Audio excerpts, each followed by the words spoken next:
Gimana kabarnya? Semua sehat dan semakin bahagia ya. Nama saya Rifki dan kembali di channel saya akan sharing bagaimana sih caranya menghindari kita dari fart atau protein fart. Kentut protein yang busuk itu biasanya di gym-gym itu para olahragawan yang suka fitness kan suka kentut-kentut karena kebanyakan protein. Tapi gimana sih menghindari daripada hal-hal yang memalukan itu? Kadang-kadang memang ya bukan memalukan sih, tapi ya rasanya nggak enak juga sih. Kita udah ganteng-ganteng, udah cantik-cantik, gaya-gaya pakai baju baru, udah gitu dengan six packnya, tiba-tiba orang-orang agak-agak sinis ngelihat kita. Aduh, gila nih orang bau banget sih. Tapi tenang, ada kok cara-caranya gimana kita menghindari agar kita tidak sampai pret-pret-prot di mana-mana. Oke, ikutin terus.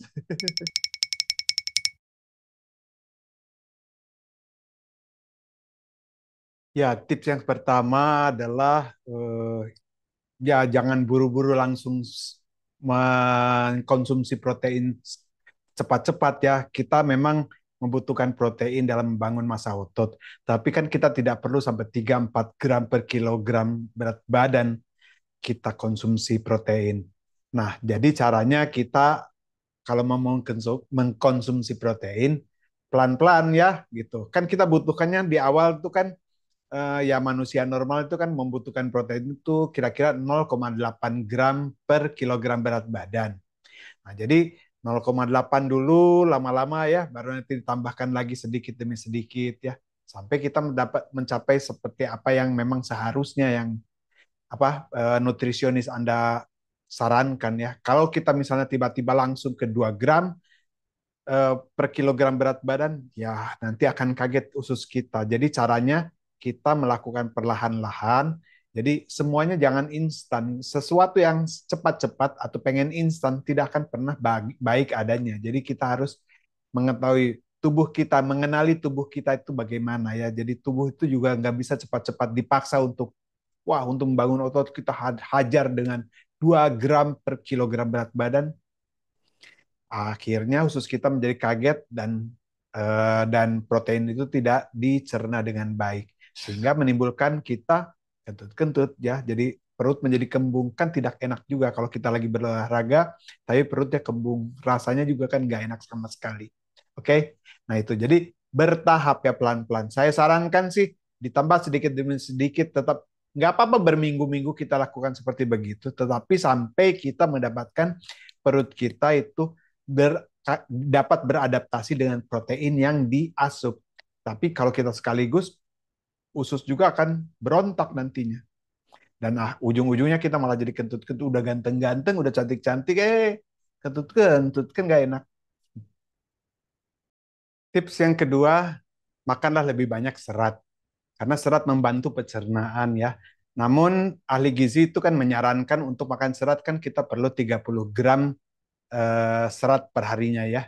Nah, tapi menambah serat juga ke dalam tubuh perlu juga jangan sekaligus ya, perlahan-lahan gitu. Selalu dengan waktu perlahan-lahan ya, sehingga usus bisa beradaptasi. Kan serat itu memperlancar ya untuk pembuangan. Jadinya kalau terlalu cepat juga akan memberikan efek yang tidak baik ke dalam pencernaan kita ya. Nah, jadi tambahlah serat perlahan-lahan juga ke dalam perut. Nah, dengan demikian juga si protein juga akan lebih mudah untuk ya hal-hal yang sebenarnya tidak tidak terjadi atau hal yang harus dibuang itu dapat dibuang dengan sempurna. Nah, jadi tips yang kedua itu sangat bagus ya, menambah serat itu memang harus. Kita tidak makan protein, mungkin memang kita harus makan serat yang banyak, 30 gram per harinya kita harus makan. Oke? Okay? Tips berikutnya, jangan segan-segan untuk mengganti produk protein ya.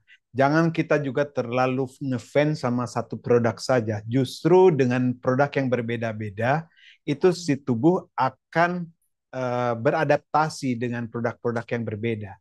Jadi cukup baik apabila kita mengkonsumsi produk yang berbeda-beda supaya si usus juga atau tubuh ini belajar untuk beradaptasi dengan produk-produk yang berbeda.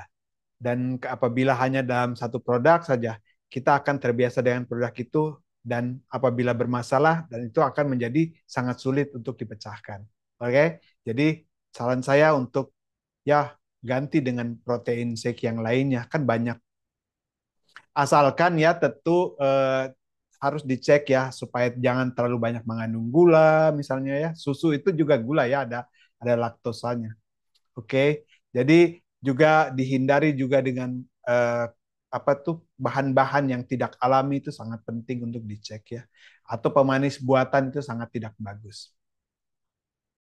Tips berikutnya, bumbu-bumbu dapur itu sangat berguna loh untuk perut kembung seperti jahe ya, anis misalnya, kunyit, juga apalagi ya, jintan, peppermint, bawang putih itu sangat bagus juga untuk membantu perut kembung dan bisa digunakan konsumsi saja itu.